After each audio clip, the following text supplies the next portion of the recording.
உலகளாவிய ரீதியில், அதாவது எந்த நாட்டிலே எந்த மக்கள் இருக்கிறார்களோ இல்லையோ, அனைத்து நாடுகளிலேயும் சீன மக்கள் இருக்கிறார்கள். வியாபார ரீதியாகவும் அவர்களுடைய அந்த நகர்வுகளை மேற்கொண்டிருக்கிறார்கள் என்பது நாங்கள் உலகளாவிய ரீதியிலே ஒவ்வொரு நாடுகளுக்கு சென்ற பொழுதும் பார்க்கக்கூடியதாக இருக்கிறது. உடனடியாக இப்பொழுது அமலுக்கு வந்த விடயம், அமெரிக்காவிலே நீங்கள் யாரும் முதலீடு செய்ய வேண்டாம் என்று சீனர்களுக்கு அறிவுறுத்தப்பட்டிருக்கிறது. சீன அரசு சீனாவினுடைய வளர்ச்சியை அமெரிக்கா பார்த்து கொண்டிருக்கிறது. அதை பொறுக்க முடியாமல் தான் வளைகுடா நாட்டிலே ஈரானை பலவீனப்படுத்திவிட்டு அங்கே அடித்தளம் உண்டை சவுதி, கட்டார், துபாய் இப்படியான குவைத் இப்படியான நாடுகளோடு சேர்ந்து அமைக்கலாம் என்ற ஒரு பேராசை, அந்த ஆசையிலே ஈரான் மண்ணை போட்டிருக்கிறது.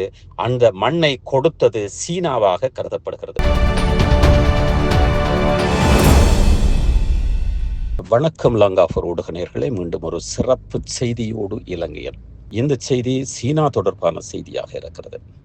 சீனா உலகளாவிய ரீதியிலே ஒரு வல்லரசு நாடு என்பது எங்களுக்கு தெரியும். இருந்தாலும் கூட உலகத்திலே முதலாவது தரத்திலே, ரகத்திலே அல்லது முன்னிலையிலே இருக்க போகின்ற ஒரு வல்லரசாக சீனா இப்பொழுது பார்க்கப்பட்டு கொண்டிருக்கிறது.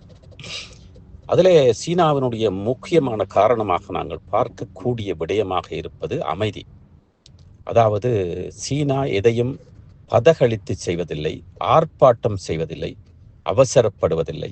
ஆனால் தன்னுடைய செயலிலே அனைத்து விடயங்களையும் செய்து கொண்டு வருகிறது. அது உற்பத்தியாக இருக்கட்டும், பொருளாதாரமாக இருக்கட்டும், கல்வியாக இருக்கட்டும், விளையாட்டாக இருக்கட்டும், பாதுகாப்பாக இருக்கட்டும், இராணுவ கட்டமைப்புகளாக இருக்கட்டும், படைகளாக இருக்கட்டும், அல்லது வானிலே ஏவப்படுகின்ற அந்த கோள்களாக இருக்கட்டும், பல விடயங்களிலே சீனா முன்னணியிலே நிற்பதை நாங்கள் பார்த்து கொண்டிருக்கின்றோம். உலகளாவிய ரீதியில், அதாவது எந்த நாட்டிலே எந்த மக்கள் இருக்கிறார்களோ இல்லையோ, அனைத்து நாடுகளிலேயும் சீன மக்கள் இருக்கிறார்கள். வியாபார ரீதியாகவும் அவர்களுடைய அந்த நகர்வுகளை மேற்கொண்டிருக்கிறார்கள் என்பது நாங்கள் உலகளாவிய ரீதியிலே ஒவ்வொரு நாடுகளுக்கு சென்ற பொழுதும் பார்க்கக்கூடியதாக இருக்கிறது.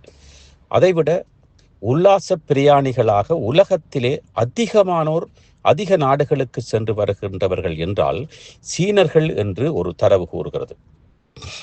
அதே வேளையிலே நாங்கள் இலங்கையை எடுத்துக்கொள்கின்றோம், அல்லது ஆசியாவில் முழு இடங்களிலேயும் எடுத்துக்கொண்டால் சீனர்கள் இல்லாத இடம் இல்லை. இலங்கையை பொறுத்தவரை அதில் வளர்முக நாடுகள் அல்லது அபிவிருத்தி அடைந்து கொண்டிருக்கின்ற நாடுகள், அல்லது இலங்கையைப் போல போரிலே சின்னாபின்னமாகி மீண்டும் அபிவிருத்தியை நோக்கி ஆரம்பித்து கொண்டிருக்கின்ற நாடுகள் அனைத்திலேயும் சீனா குந்தி இருக்கிறது. அவர்கள் அங்கே வெறும் வியாபார ரீதியாகவோ அல்லது தங்களுடைய உற்பத்தி பொருட்களை விற்பதற்கான அல்லது தொழிற்சாலைகளை நிறுவி அங்கே தங்களுடைய மூலப்பொருட்களை கொண்டு சென்று அல்லது அங்கே இருக்கின்ற மூலப்பொருட்களை வைத்து சில தொழிற்சாலைகளை அமைத்து அங்கே கூட அவர்கள் வெற்றி கொடி நாட்டி கொண்டிருக்கிறார்கள். உலகளாவிய அமெரிக்காவாக இருக்கட்டும், ஐரோப்பாவாக இருக்கட்டும், பல நாடுகள் பெரிய பெரிய உதாரணத்திற்கு சுவிட்சர்லாந்தை பொறுத்தவரையிலே கடிகார உற்பத்தி தொழிற்சாலைகள் சீனாவிலே பல இடங்களிலே இருக்கிறது. புல்காராக இருக்கட்டும், ரொலெக்ஸாக இருக்கட்டும், ராடோவாக இருக்கட்டும், ஓமெக்ஸாக இருக்கட்டும், இப்படி சுவிட்சர்லாந்திலே இருக்கின்ற பிரபல்யமான இந்த கடிகார நிறுவனங்கள், அதாவது கடிகார தொழிற்சாலைகள் அங்கே இருப்பதை நாங்கள் பார்க்கக்கூடியதாக இருக்கிறது. திடீரென்று சீனா ஒரு வரியை அதிகரித்தது. இருந்தும் அவர்கள் தொடர்ந்து இருந்து கொண்டிருக்கிறார்கள்.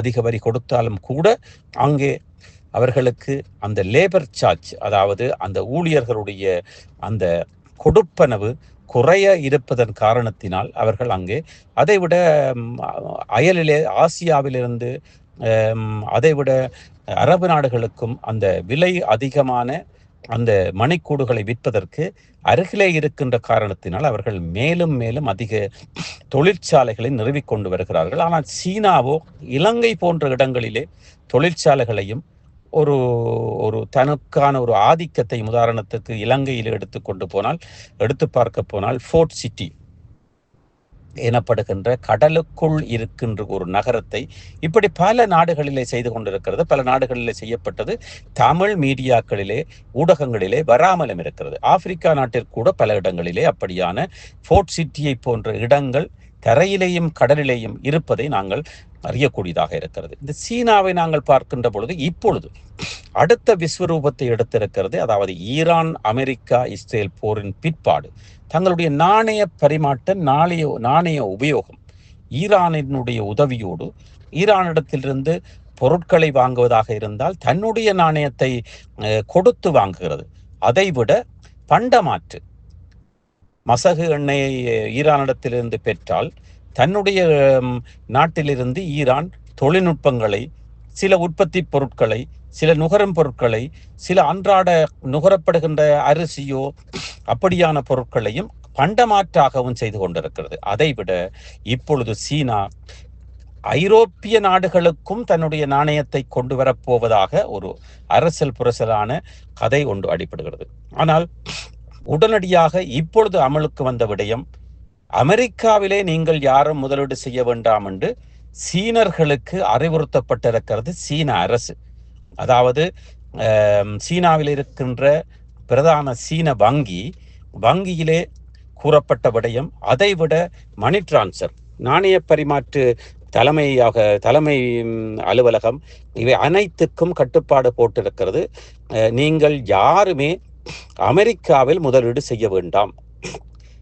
இப்பொழுது நாங்கள் பார்க்கின்ற பொழுது இப்பொழுது அமெரிக்காவுக்கும் ஈரானுக்கும் இருக்கின்ற போர் மூழல் அல்லது போரை தாண்டி இப்ப சீனாவுக்கும் அமெரிக்காவுக்கும் போர் மூழ்கின்ற அபாயம் இருந்து கொண்டிருக்கிறது. காரணம், அமெரிக்கா ஈரானை முற்றுகையிட முடியாமல், ஹர்மோஸ் நீரிணையை அண்டி செல்ல முடியாமல், அதை குறுக்கறுத்து அல்லது அதால் பயணம் செய்ய முடியாமல் இருப்பதற்கு சீனாவினுடைய உதவி ஈரானுக்கு இருப்பதும் ஒரு காரணமாக இருக்கிறது. அந்த வகையிலே ஈரானை பாதுகாத்துக் கொள்வது சீனாதான் என்ற குற்றச்சாட்டை அமெரிக்கா வைத்திருக்கிறது, தொடர்ந்து வைத்துக் கொண்டு வருகிறது. அதனால் ட்ரம்ப் அவர்கள் அடிக்கடி இப்பொழுது சீனாவை சீண்டுகின்ற வகையிலே சீனாவை நோக்கி தன்னுடைய கப்பலை நகர்த்துவது, இப்படி பல விடயங்கள் நடைபெற்றுக் கொண்டிருக்கிறது.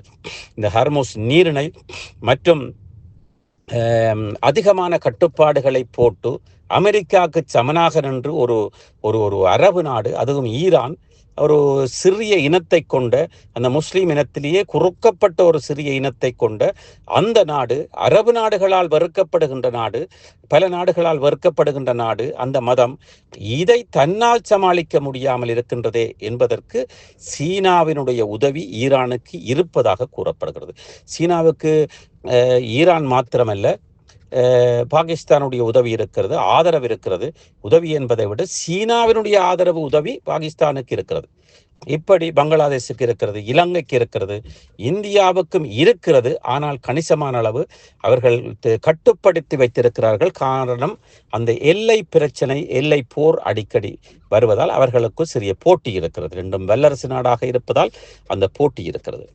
அந்த வகையிலே சீனாவினுடைய உச்சம் அல்லது சீனாவுடைய உயர்வு அல்லது சீனாவினுடைய வல்லரசு ஆதிக்கம் அல்லது சீனாவினுடைய அந்த பலம் அல்லது சீனாவினுடைய உலகளாவிய ரீதியிலே பரப்பப்படுகின்ற சீனாவினுடைய பொருளாதாரம் அல்லது உற்பத்தி பொருட்கள், அதனை மற்ற நாடுகளுக்கு அனுப்பி குறைந்த விலையிலே நிறைந்த தரத்தையும் அல்லது அடிமட்டத்திலே இருக்கின்ற வறுமை கோட்டின் கீழே இருக்கின்ற மக்களுக்கு ஏற்றாற்போல் விலையிலே தன்னுடைய உற்பத்தி பொருட்களை சீனா கொடுப்பதால் உலகளாவிய ரீதியிலே வறுமை கோட்டின் கீழ் இருக்கின்ற மக்கள் அதிகமாக வாழ்கின்ற நாடுகளிலே சீன பொருட்களுக்கு அதிக வரவேற்பு இருக்கிறது. மக்கள் அதனைத்தான் வாங்குகிறார்கள். அதைவிட அமெரிக்க பொருட்களை வசதியான நாடுகள், உதாரணத்துக்கு சுவிட்சர்லாந்தாக இருக்கட்டும், ஐரோப்பாவாக இருக்கட்டும், ஐரோப்பாவிலும் கூட அமெரிக்க தயாரிப்புகளை விட ஐரோப்பிய தயாரிப்புகள் அதிகமாக விற்பனையாகி கொண்டிருக்கிறது. அதை தாண்டி ஆசிய உற்பத்தி பொருட்கள் அதிகமாக விற்பனையாகி கொண்டிருக்கிறது. ஆசியாவிலேயும் சீனாதான் ஒரு அரசனாக இருக்கிறது.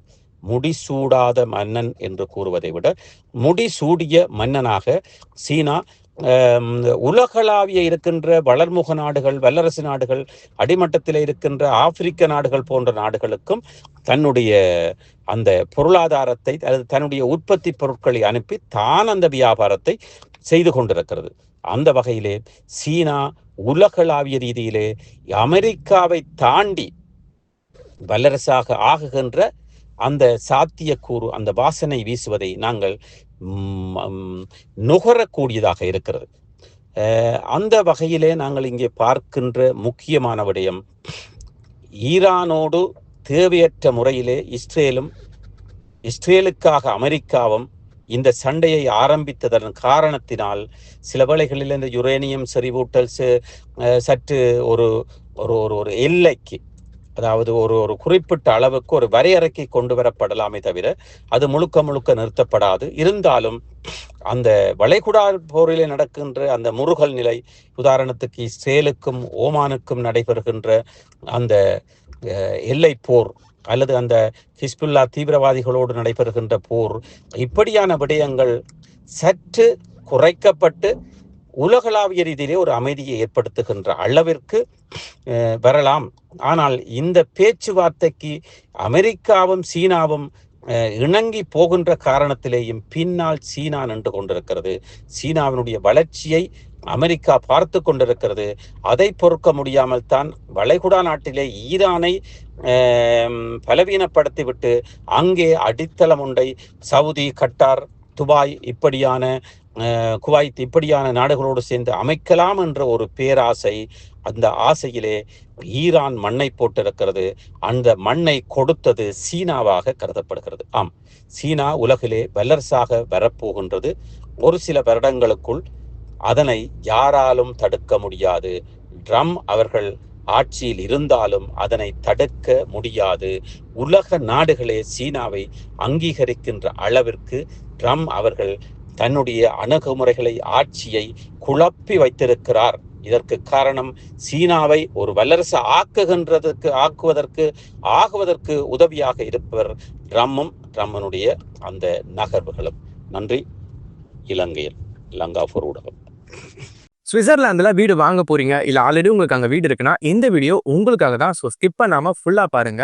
ஒரு மனிதனுக்கு வீடு அப்படிங்கிறது ரொம்பவே அத்தியாவசிய தேவை. அத்தியாவசிய தேவைகள்ல முக்கியமான பங்கு வகிக்கிறதே இந்த வீடு தான். ஸோ அப்படி வீடு வாங்குறது, விற்கிறது, இது சம்பந்தமா உங்களுக்கு இருக்கிற நிறைய ப்ராப்ளத்துக்கு சொல்யூஷன் தர ஒரே இடம் தான் உங்கள் செல்வாசக். Your future our vision. இப்போ சுவிட்சர்லாந்துல வீட்டோட வட்டி விகிதத்துல நல்ல மாற்றம் வந்திருக்கு, நிறைய குறைஞ்சிருக்கு. ஸோ நீங்க ஏதாவது அக்ரிமெண்ட் போட்டு வச்சிருக்கீங்கன்னா இப்பவே அதை ரெனிவல் பண்ணி மாற்றி வச்சுக்கிட்டீங்கன்னா உங்களுக்கு நிறைய ப்ராஃபிட்ஸ் இருக்கும். ஸோ இது சம்பந்தமா உங்களுக்கு ஏதாவது அப்டேட்ஸ் வேணும், இந்த மாற்றத்துல உங்களுக்கு ஏதாவது டவுட் இருக்கு அப்படின்னா மறக்காம ஸ்கிரீன்ல தெரிய நம்பர் கால் பண்ணுங்க.